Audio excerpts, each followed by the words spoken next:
un mayor colapso, que hubiera personas de determinados perfiles que no acudieran a los centros hospitalarios. El Tribunal Supremo lo que dice, oiga, eso no vale, no vale adoptar criterios con carácter general, tienen que ser individualizados. Pero claro, ahí ya les está dando la puerta de salida a los tribunales y sobre todo, que luego comentaré, a las decisiones que nos dicen los geriatras que adoptaron para decidir si un residente era trasladado o no era trasladado a un centro hospitalario. Porque recondujeron todo a que no, nosotros no hemos aplicado criterios con carácter general, hemos aplicado decisiones individualizadas, acogiéndose por tanto a lo que el Supremo exigía. La instrucción deberá esclarecer si la excepcionalidad derivada de las circunstancias vividas durante la pandemia justificaba decisiones que impidieron a los enfermos de mayor edad recibir la atención médica de la que eran merecedores y a la que por supuesto tenían derecho. Es decir, el Supremo dice, investigue si efectivamente hubo medidas que se adoptaron e impidieron que se adoptaran decisiones que implicaran la atención médica. Muy bien, pues la conclusión ya veremos luego, que es que eso no ocurrió, que todo lo que se hizo garantizó la asistencia médica de todo el mundo. Es decir, digamos que el Supremo aquí lo que fija es una línea general de intervención, pero que permite fugas, y las fugas claramente por un relax judicial en la investigación y un consenso social de pasar página, pues ha sido una investigación muy relajada, sin de verdad querer llegar al fondo de lo que realmente ocurrió. Dice que sobre la injusticia de la actuación político-administrativa, que son valoraciones subjetivas de los querellantes, que no se concretan elementos objetivos sobre qué resoluciones específicas dictadas por los aforados fueron no solo ilegales, sino injustas y arbitrarias. Eso no es cierto, porque claramente se dice qué protocolos y en qué fechas además y por quién fueron firmados. Y no se analizan cuáles deberían haber sido realizadas. Claro, esto ya no solo te dice que no le está diciendo cuáles son las resoluciones que se adoptaron que no fueron correctas, sino que cuáles tenían que haberse adoptado que fueran correctas. Te está trasladando a ti la carga de decir qué es lo que tenían que haber hecho ellos. No, oiga, no es que qué es lo que tenían que haber hecho, qué es lo que hicieron mal. Con lo cual, otra línea más de fuga que les permite posteriormente al juzgado de instrucción y a la audiencia provincial en la segunda vez que ven los recursos. Tampoco se analizan cuáles deberían ser dictadas y al no hacerlo permitieron la injusticia asociada a esa negativa. Bueno, cierra que no toda omisión o incumplimiento de un deber por parte de un funcionario puede catalogarse de prevaricación administrativa omisiva, que es lo que nosotros decimos, que es prevaricación omisiva, y no basta con afirmar que los aforados elaboraron determinados protocolos imprudentes, que dictaron órdenes e instrucciones inadecuadas o que debieron de actuar de una manera determinada. Es preciso aportar algún elemento más allá de las apreciaciones de los propios querellantes. No, apreciaciones de querellantes no, oiga, que eso está documentado. Bien. Y finaliza ese autonome, que son 90 y tantas páginas, finaliza diciendo que se inadmiten las querellas formuladas y se decreta el archivo de las actuaciones por no estar debidamente justificada la comisión de los hechos punibles atribuidos a los querellados con fuero procesal, es decir, lo que dice es archiva respecto de los aforados, pero dice, se acuerda, y esto es lo que permite que todavía a día de hoy siga vivo el tema, se acuerda la deducción de testimonio de las denuncias y querellas establecidas con el fin de que sean remitidas al juzgado decano de los juzgados de Madrid, lo que contó Carlos antes, que volvió luego al juzgado decano de Madrid, para que, conforme a lo que se acuerde y razona en la presente resolución, se incoen las causas penales que correspondan o se acumulen aquellas a las que ya están siendo o hayan sido objeto de tramitación. Bien, entonces tenemos ya en el vértice de la pirámide el tribunal que cuestiones de legalidad ordinaria más peso tiene, desde el punto de vista de marcar la línea de actuación de los tribunales jerárquicamente inferiores, ya decidió en diciembre de 2020. Bueno, os leo ahora el extracto de un auto que para mí es de un juzgado de instrucción de Madrid, del 50. Es un auto reciente, pero es un buen auto, en el sentido de que por lo menos te explica cosas. Y te explica las cosas que al final son lo que han supuesto los criterios que han predominado en todas las resoluciones de archivo, digamos, en esta segunda ronda. Es un buen auto porque, digamos, no se anda con medias tintas y te dice por qué está archivando, te lo motiva, aunque la motivación para nosotros es incorrecta y también está recurrido. Bueno, este no sé si al final, como ha sido reciente, si se ha sido un amparo en estos casos. Dice, entra lo primero sobre la derivación hospitalaria. Dice, palabra o expresión que a nosotros nos genera una angustia terrible, porque es ya cerrar la vía a querer ir más allá. En cuanto a la derivación hospitalaria, debe tenerse en cuenta el contexto de la pandemia. El contexto de la pandemia ha servido para explicar y para justificar todo. Es decir, esa presentación ya del contexto de la pandemia es al que se acogen cuando no hay argumentos, cuando no había medios, todo es un genérico en contexto de la pandemia. La incidencia acumulada de la patología vírica ha sido de las más elevadas, lo que ha determinado la afectación severa de la población y del sistema sanitario. Como si esto hubiera sido un meteorito que ha caído, en el que nadie tenía responsabilidad de que aquí hubiera caído un meteorito. Es que esto no ha sido un meteorito. Es que aquí detrás había personas que tomaban decisiones o no tomaban decisiones. Tanto en sus medios personales como en los materiales y también en la cadena de suministros. Por ello, la asistencia sanitaria no pudo prestarse en la forma que acontece fuera de una situación pandémica. Es decir, te está reconociendo que si no hubiera habido pandemia se habría asistido de otra manera. Pero no te dice si lo que ha hecho que no se haya asistido de otra manera está justificado o no está justificado, y al no estar justificado tiene relevancia penal. Ahí no entra. No puede, entonces, por ello la asistencia sanitaria no puede prestarse en la forma en que acontece fuera de una situación pandémica, por lo que la valoración de la decisión de no derivar a los internos de la residencia no puede hacerse obviando dicha circunstancia. Excusa. Aparte del estado de salud de los internos, debieron tenerse en cuenta otros criterios de salud antecedentes, tales como el índice de dependencia del paciente, su posible deterioro cognitivo o la existencia de comorbilidad, algo que también se repite sistemáticamente y que los forenses además en esto han sido determinantes a la hora de decir estas afirmaciones. Tales criterios se establecieron, ojo, en interés general. Es decir, el que se tuvieran en cuenta otra serie de enfermedades previas para no derivar, se establecen en base al interés general, puesto que la enfermedad quejó a millones de personas, hasta 10 millones contabilizados a principio de 2022. O sea, te está hablando no solo del interés general de la Comunidad de Madrid, del Estado español, no, de Europa, del mundo. O sea, 10 millones contabilizados. En la primera fase de la enfermedad, y aquí recoge lo que dijo una jefa de geriatría del hospital Ramón y Cajal, se transformó todas las unidades en unidades COVID y todos los médicos en médicos COVID. Hasta esa situación, si un residente tenía cualquier patología, se considera que debe ser ingresado, se le conducía al hospital con urgencia y luego ya. Como consecuencia del COVID, dice, según se indicó, en las llamadas efectuadas por los médicos o la gobernanta de la residencia, porque como decía Carlos, es que los geriatras no fueron a las residencias. Yo escuché un testimonio de uno que fue unos días antes de que falleciera la persona, pero no iban a las residencias. Llamaba el doctor de la residencia, si tenía doctor, llamaba a la gobernanta, o ha llamado incluso en un caso la auxiliar de control porque estaba la mujer angustiada de ver lo que estaba ocurriendo y nadie hacía nada. Y la mujer decidió descolgar el teléfono y llamar a geriatría. Dice, según indicó, en las llamadas efectuadas por los médicos o la gobernanta de la residencia, cuando se planteaba el ingreso de un residente, se decidía de forma individualizada y se consensuaba con los médicos. El criterio siempre era clínico. ¿Os acordáis lo que decía antes de la línea de fuga que planteaba el auto del Tribunal Supremo? Bueno, pues aquí se refleja lo que al final están diciendo sistemáticamente, que el criterio nunca fue un criterio que se adoptó como criterio general, porque los protocolos establecían exclusiones para la derivación, sino que siempre fue un criterio clínico e individualizado, por lo cual ya la responsabilidad penal se aleja de esa conducta. Y como además los jueces están deseando escuchar esto, es decir, ellos lo que quieren escuchar es que a mí me digan que se ha adoptado bien, y entonces ya tengo el testimonio que buscaba, ya no sigo investigando más. Vamos a cerrar esto. El informe, en este caso del Servicio de Geriatría del Hospital Gregorio Cajal, indica que los criterios de valoración, derivación de residentes al hospital y las condiciones que en aquellos momentos existían en los servicios hospitalarios para la asistencia a los residentes, siguiendo pautas individualizadas a la situación y antecedente de cada caso, con ajuste a criterios internacionales y a los propios y específicos para homogeneizar la respuesta, según lo acordado en sesiones clínicas mantenidas por los médicos del servicio.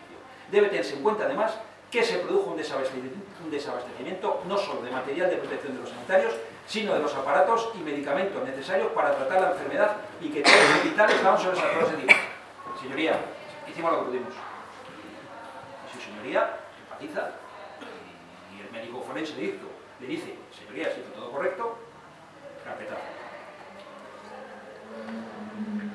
El médico forense concluye, recoge el auto de archivo, el médico forense concluye que no se consideran adecuados los actos médicos y asistenciales descritos teniendo en cuenta antecedentes y relación con la incidencia de la pandemia, considerando que la asistencia sanitaria que se prestó a los residentes fallecidos no se entiende negligente o alejada de los protocolos sanitarios correspondientes, ni de los cauces de atención y seguimiento dispuestos excepcionalmente como consecuencia de la situación sanitaria determinada por el COVID. Se hizo todo estupendamente, como hay que hacer las cosas cuando vienen mandadas. Perfecto. Concluye diciendo que no fue negligente la decisión de no derivación en atención a los antecedentes médicos, pero tampoco se estima justificado que el resultado de muerte de los residentes esté ligado a esa falta de derivación. Esto sí que también es otro argumento de estos que te deja roto. Dice, omisión que los creyentes consideran punible por entender que infringen las normas de cuidado. Pues bien, en nuestro caso no se observa que los investigados hayan omitido ninguna actuación o previsión necesaria en el marco excepcional, volvemos al marco excepcional, en que los internos fallecidos se contagiaron de COVID para evitar el resultado final, que con toda probabilidad hubiera sido exactamente el mismo. Es decir, ya se convierte en adivino. Y dice, si es que aunque se hubieran derivado, hubiera ocurrido lo mismo.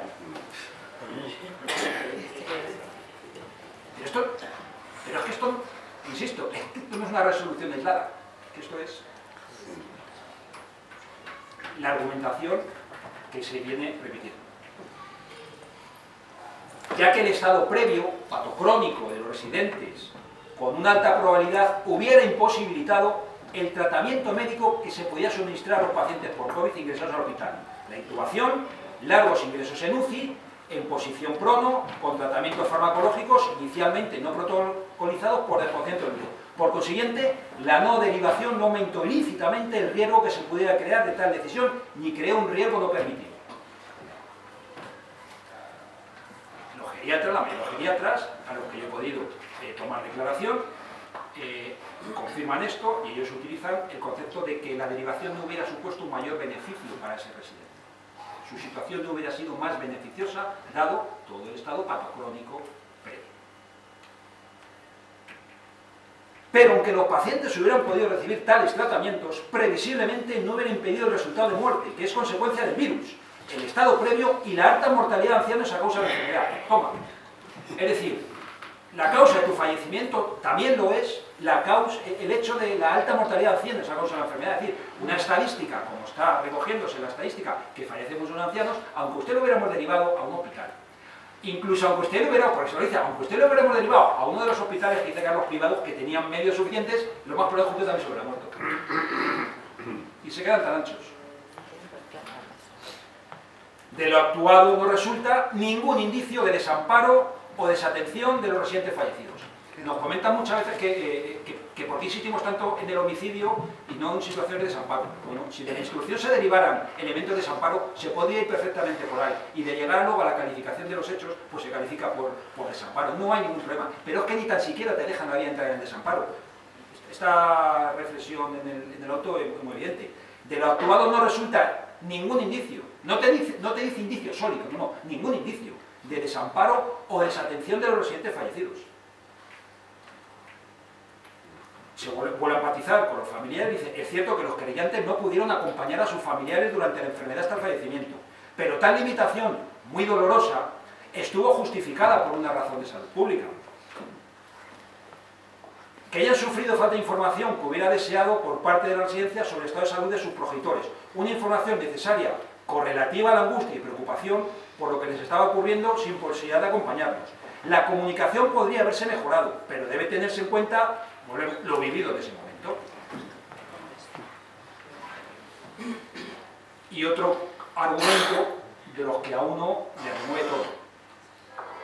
La comunicación podría haberse mejorado, pero debe tenerse en cuenta lo vivido en ese momento, en palabras utilizadas por una de las geriatras que fueron a declarar, es que fue una situación de guerra. ¿De verdad fue una situación de guerra? ¿Sí? ¿Se agotaron todos los recursos previos para decir que estábamos en situación de guerra? ¿Realmente el cribaje había que hacerlo, había que decidir a quién se sacrificaba y a quién no? ¿Sí, de verdad? que la pandemia fue una situación de guerra. Todos los entornos del sistema, todos los actores del sistema sanitario que soportaron una sobrecarga asistencial sin precedentes. Y con eso cerrado. Yo creo que es suficientemente representativo. Creo que puede hacer luz sobre las dudas que hayáis tenido de por qué esto no ha seguido, de por qué los jueces no lo ven, pero si esto está clarísimo, bueno, pues aquí yo os he extractado lo fundamental. Ahora os voy a comentar, esto ya más rápido. Los autores de archivo siempre, bueno, prácticamente ahora, todos, yo diría todos, hacen referencia a un informe forense. El forense es el perito del juzgado, el que estudia los informes médicos que le pasan a la residencia, los centros hospitalarios, y emite un informe. Y como perito es un informe muy importante, porque si los forenses estuvieran diciendo, o hubieran dicho algo distinto a lo que están diciendo, el juez tiene más complicado el archivo. Bien. Os voy a leer las conclusiones de 3 informes forenses, uno más reciente, de abril y marzo de este año, y otro del año pasado, de agosto del 92, del 22. Este es un informe forense del juzgado de instrucción 37, y en sus conclusiones, que al final es lo importante, es después del estudio de la documentación que yo decía, emite conclusiones. Dice: tras el estudio de la documentación médica obrante en el presente procedimiento, insisto, esto es un forense, es un perito médico. El tratamiento dispensado, así como las actuaciones médicas y asistenciales descritas, se consideran adecuadas en relación a la situación excepcional de pandemia por COVID-19, en la que los sistemas sanitarios asistenciales se encontraban globalmente saturados. Desde el punto de vista médico-forense, no se aprecian elementos indicativos o sugestivos de una actuación alejada de los protocolos de actuación excepcionalmente fijados por parte de las autoridades sanitarias competentes en relación a la situación pandémica de aquel momento. Es decir, el forense comprende lo ocurrido y dice que se ha actuado de manera correcta, conforme a la situación que había y los protocolos que se necesitan hacer. Mientras que nosotros los protocolos los atacamos porque consideramos que eran excluyentes, el forense considera los protocolos como un marco de referencia para ver si se actuó correctamente o no, y como se actuó conforme a los protocolos, lo considera correcto.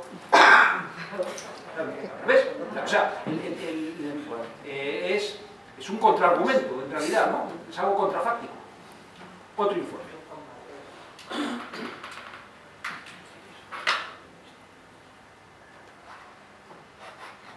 También este más cortito, este lo resuelve en 2 folios, lo resuelve.